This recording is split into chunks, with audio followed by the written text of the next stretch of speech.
لا إله إلا الله، لا إله إلا الله، لا إله إلا الله، ما لنا رب سوى. لا إله إلا الله، لا إله إلا الله، لا إله إلا الله، ما لنا رب سوى.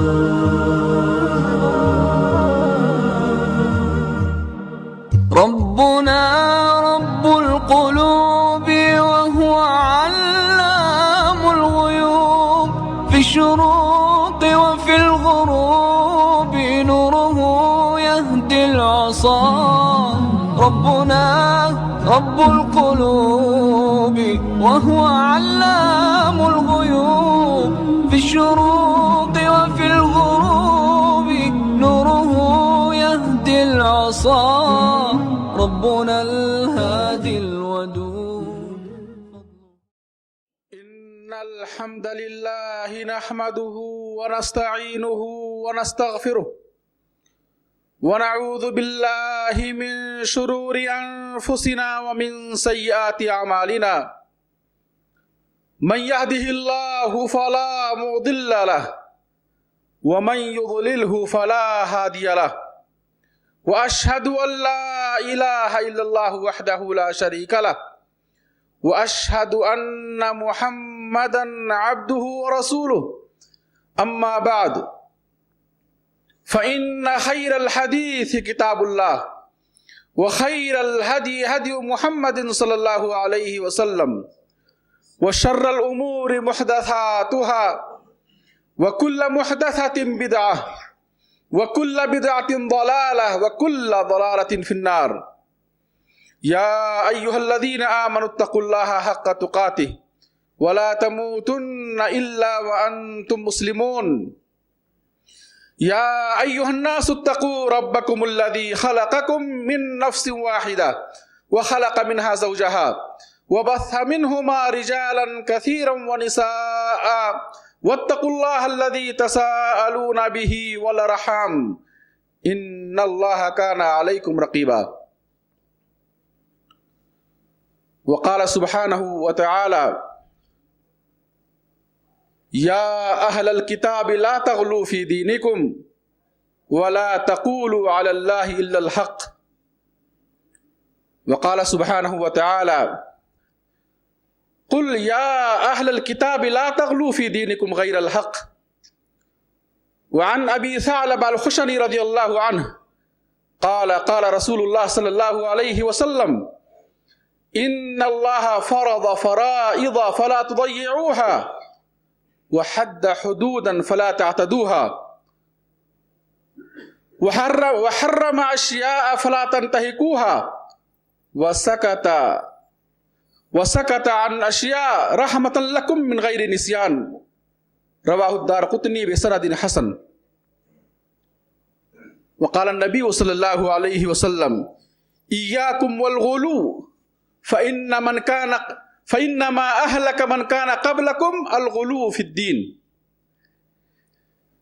برادران اسلام، حاضرین جمعہ، دینی و ملی بھائیوں، آج جس اہم موضوع پر کتاب و سنت کی روشنی میں آپ کے سامنے گفتگو کرنا چاہتا ہوں، وہ موضوع ہے غلو کی حقیقت اور اس کی قباحت۔ غلو کیا ہے؟ غلو کی حقیقت کیا ہے؟ اس کی شرعی حیثیت کیا ہے؟ اور شریعت میں اس کی کیا مذمت آئی ہے؟ اس کے کیا نقصانات ہیں؟ ان کا جاننا ہر مسلمان پر واجب ہے، ہر بندے پر واجب ہے، کیونکہ یہ وہ غلطی ہے جس غلطی کی بنیاد پر آج امتیں، بلکہ ہر قوم میں، جس قوم میں غلو آیا اور جس قوم کے لوگ غلو کا مرتکب ہوئے، آپ دیکھیں وہ قومیں ٹوٹ گئیں، وہ امتیں فرقوں میں بٹ گئیں، بہت سارے غلط عقائد ان کے یہاں آئے، اور وہ میرے بھائیوں بہت سارے بدعت و خرافات میں مبتلا ہو گئے۔ تو ضرورت ہے کہ انسان غلو کی حقیقت کو جانے، غلو کے نقصانات کو پہچانے۔ میرے بھائیو، سب سے پہلے یہ جانیں کہ اللہ سبحانہ و تعالیٰ نے اس دین کو ہمارے لیے بہت ہی آسان بنایا ہے۔ اللہ بندوں کے لیے آسانی چاہتا ہے، بندوں کے لیے مشکل نہیں چاہتا۔ قرآن کریم میں اللہ نے اعلان فرمایا یرید اللہ بکم الیسر ولا یرید بکم العسر۔ اللہ تمہارے لیے آسانی چاہتا ہے، تمہارے لیے مشکل نہیں چاہتا ہے۔ کہیں اللہ نے فرمایا وما جعل علیکم فی الدین من حرج، اللہ سبحانہ و تعالیٰ نے تمہارے لیے دین میں تنگی اور مشکل نہیں رکھی ہے۔ اللہ نے تمہارے لیے دین میں تنگی اور مشکل نہیں رکھی ہے۔ اللہ سبحانہ و تعالیٰ نے اس دین کو بہت ہی آسان بنایا ہے، اور بندوں کی وسعت اور طاقت کے مطابق شریعتیں نازل فرمائی ہیں، احکامات نازل فرمائے ہیں۔ بندوں کو اتنے کا پابند بنایا ہے جتنے کی بندہ طاقت رکھتا ہے۔ ان الدین یسر، فرمایا آپ نے کہ یہ دین انتہائی آسان ہے، یہ دین انتہائی آسان ہے۔ اس طریقے سے اس امت محمدیہ کو بھی اللہ سبحانہ و تعالیٰ نے امت وسط بنایا ہے۔ وَكَذَلِكَ جَعَلْنَاكُمْ أُمَّةً وَسَطًا، قرآن کریم میں اللہ فرماتے ہیں وَكَذَلِكَ جَعَلْنَاكُمْ أُمَّةً وَسَطًا، اور اسی طرح ہم نے تمہیں ایک درمیانی امت بنایا ہے۔ یہ امت، اس امت پر اللہ سبحانہ و تعالیٰ نے جو شریعت نازل فرمائی ہے وہ شریعت افراط اور تفریط سے پاک ہے، غلو سے پاک ہے، اور افراط سے بھی پاک ہے۔ میرے بھائی، سب سے پہلے یہ جانیں کہ غلو کہتے کسے ہیں، تاکہ موضوع کا سمجھنا آسان ہو جائے۔ شیخ الاسلام ابن تیمیہ رحمہ اللہ اپنی کتاب اقتداء الصراط المستقیم فی مخالفت اصحاب الجحیم میں غلو کی تعریف کرتے ہوئے لکھتے ہیں کہ غلو یہ ہے کہ کسی کی تعریف میں، یا کسی چیز کی تعریف میں، کسی ہستی کی تعریف میں، کسی کی تعریف میں یا کسی کی مذمت میں حد سے آگے بڑھ جانا۔ حد سے آگے بڑھ، ہر ایک کا اپنا ایک حد ہے، اس حد سے آگے بڑھنا تعریف میں یا مذمت میں، تعریف میں یا مذمت میں حد سے آگے بڑھ جانا، یہ غلو ہے۔ جس تعریف کا وہ مستحق ہے اس حد سے آگے بڑھ جانا، یا جس مذمت کا وہ مستحق ہے اس مذمت سے آگے بڑھ جانا، یہ ہے غلو۔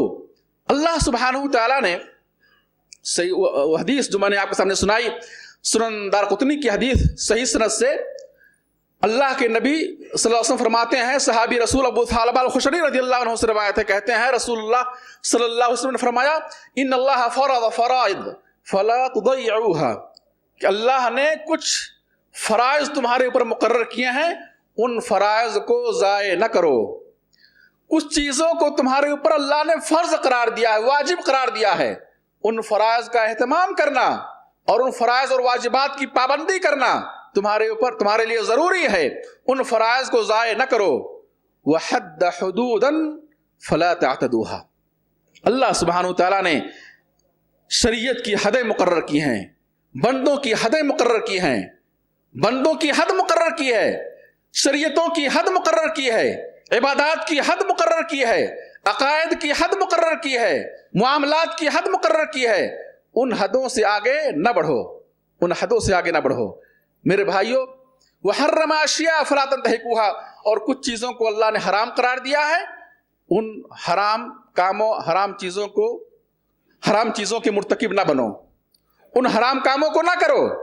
وسکت عن اشیاء رحمۃ لکم من غیر نسیان، اور اللہ سبحانہ وتعالیٰ بعض مسائل میں خاموشی اختیار کیا ہے، بعض مسائل میں خاموش ہے، رحمۃ لکم، تم پر رحم کرتے ہوئے، من غیر نسیان، بھولا نہیں ہے، بلکہ اس نے تم پر رحم کرتے ہوئے، بندو، اے اللہ کے بندو، تم پر اللہ رحم کرتے ہوئے بعض چیزوں میں کیا خاموش ہے، شریعت خاموش ہے، دین اسلام خاموش ہے، اللہ سے بھول نہیں ہوئی ہے، بھول کی بنا پر خاموش نہیں ہے، بلکہ تم پر رحم کرتے ہوئے اللہ نے کیا ہے وہاں شریعت وہاں کیا ہے، خاموش ہے۔ تو میرے بھائیوں، یہ حدیث امام دارقطنی نے روایت کی ہے۔ اس حدیث میں یہ بات بتائی گئی ہے کہ اللہ سبحانہ و تعالیٰ نے ہر چیز کی ایک حد مقرر کی ہے، اس حد سے آگے بڑھنا جائز نہیں ہے، حرام نہیں ہے۔ آپ دیکھیں کہ یہ غلو اور حد سے تجاوز ہی کی بنا پر اس روئے زمین میں شرک کی ابتدا ہوئی۔ قرآن کریم پڑھیں. پہلے رسول نوح علیہ الصلوۃ والسلام کے آنے سے پہلے ان کی قوم کے لوگ کس غلطی کا مرتکب ہوئے تھے, کس غلطی کا مرتکب ہوئے تھے. قرآن میں اللہ فرماتا ہے وَقَالُوا لَا تَذَرُنَّ آلِهَتَكُمْ وَلَا تَذَرُنَّ وَدًّا وَلَا سُوَاعًا وَلَا يَغُوثَ وَيَعُوقَ وَنَسْرًا. ہوا یوں کہ قوم نوح میں 5 نیک بندے تھے. صحیح بخاری کے اندر صحابی رسول عبداللہ بن عباس رضی اللہ عنہما سے یہ واقعہ منقول ہے, موجود ہے. خلاصہ یہ ہے کہ ود, سوا, یغوث, یعوق اور نصر, یہ اللہ کے 5 نیک بندے تھے, موحد بندے تھے, مومن بندے تھے, ایک اللہ کی عبادت کرنے والے بندے تھے. جب یہ 5 نیک بندے فوت ہو گئے تو ان کی اولاد کے پاس شیطان آیا, کہا کہ اپنی مجالس میں انہیں یاد کرنے کے لیے اور لوگوں کو ان کے جیسا بنانے کے لیے کیا بنا دو, مجسمہ بنا دو, تاکہ لوگ ان کو دیکھ کر, ان کے مجسمے کو دیکھ کر اللہ کو یاد کریں, اللہ کی عبادت کریں. شیطان اس طرح سے انہیں ورغلایا. لوگوں نے کہا کہ یہ بڑی اچھی بات ہے, کس طرح سے لوگ اللہ کو یاد کریں گے, اللہ سے ڈریں گے, اور ان کو دیکھ کر وہ بھی ان کو دیکھ کر کے اللہ کو یاد کریں گے کہ جیسے یہ لوگ نیک تھے ایسے ہم بھی نیک بنے. چنانچہ ان لوگوں نے ان 5 بزرگوں, 5 نیک بندوں ود, سوا, یغوث, یعوق, نصر, ان کے مجسمے بنا دے اور ان کو اپنی مجلسوں میں کیا ہے رکھ دیا. جب یہ بنانے والے فوت ہو گئے اور علم مٹ گیا اور ایک عرصے دراز کے بعد شیطان پھر اچھی شکل و صورت میں ان کے پاس آیا, کہا تمہارے باپ دادا ان کی تعظیم کرتے تھے, ان کا احترام کرتے تھے, ان کا وسیلہ لیتے تھے, ان کو پکارتے تھے, ان سے مدد مانگتے تھے, ان کی تعظیم کرتے تھے, تم بھی ایسا کرو. ایسا کرنے سے اللہ راضی و خوش ہوگا, مرادیں پوری ہو جائیں گی, دعائیں جلد قبول ہوں گی, وغیرہ وغیرہ. چنانچہ ان لوگوں نے ان 5 نیک بندوں کی جو مجسمے بنائے تھے ان کی تعظیم کرنا, ان کا احترام کرنا شروع کر دیا, اور بہت ساری باتیں جو اللہ سبحانہ تعالیٰ کے لیے ہونی چاہیے تھی ان باتوں کو دھیرے دھیرے رفتہ رفتہ نسل بعد نسل ان نیک بندوں کے لیے کرنا شروع کیا. چنانچہ جب یہ شرک اس روئے زمین پر بنی آدم میں جب سب سے پہلے یہ شرک کا وجود ہوا تو اللہ سبحانہ تعالیٰ نے اس شرک کے خاتمے کے لیے پہلے رسول نوح علیہ الصلوۃ والسلام کو دنیا کے اندر بھیجا. اور نوح علیہ السلام نے اپنی قوم کو آ کر کے 950 سال تک اپنی قوم کو یہ نصیحت کرتے رہے کہ یہ اللہ کے نیک بندے تھے, یہ عبادت کے حقدار نہیں ہے, یہ خود مخلوق ہیں, انسان تھے, مخلوق تھے, اللہ نے انہیں پیدا کیا ہے, یہ خود اللہ کی عبادت کرتے تھے, یہ اس قابل نہیں ہے کہ تم ان کی آگے سجدہ کرو, ان کی عبادت کرو. جواب میں قوم کے لوگوں نے کیا کہا, قرآن گواہی دے رہا ہے, وقالو, اور ان لوگوں نے کہا لا تذرن آلہتکم, تم لوگ اپنے معبودوں کو نہ چھوڑنا. نوح کے کہنے سے ان معبودوں کو نہ چھوڑنا, نہ ود کو چھوڑنا, نہ سوا کو چھوڑنا, نہ یغوث کو چھوڑنا, نہ یعوق کو چھوڑنا, اور نہ نصر کو چھوڑنا.